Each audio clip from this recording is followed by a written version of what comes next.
અરવલ્લી જિલ્લાના કંભરોડા સ્થિત લકુલિશ યોગાશ્રમ ખાતે 10 મે 2026ના રોજ ભવ્ય પ્રાણ પ્રતિષ્ઠા મહોત્સવનું આયોજન કરવામાં આવ્યું છે। આશ્રમમાં અરવલ્લી જિલ્લાની સૌથી મોટી 21 ફૂટ ઊંચી શ્રી હનુમાનજી મહારાજની પ્રતિમાની પ્રાણ પ્રતિષ્ઠા કરાવવામાં આવશે। શિવ અવતાર ભગવાન લકુલિશજીના શિષ્ય પૂજ્ય પ્રીતમ મુનિજી દ્વારા સ્થાપિત લકુલિશ યોગાશ્રમ અરવલ્લી ખાતે આ ભવ્ય કાર્યક્રમ યોજાશે।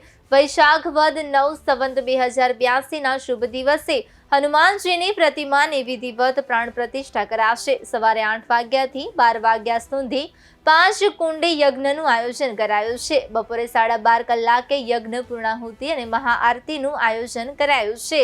બપોરે 1 કલાકે પ્રસાદનું આયોજન કરવામાં આવ્યું છે। આ પ્રસંગે આશીર્વચન માટે પૂજ્ય પ્રીતમ મુનિજી તથા 21 મહંત ઉપસ્થિત રહેશે। મુખ્ય મહેમાન તરીકે ગુજરાત રાજ્યના આદિવાસી વિકાસ મંત્રી પીસી બરંડા અને સાબરકાંઠા અરવલ્લીના સાંસદ શોભનાબેન બારૈયા હાજર રહેશે।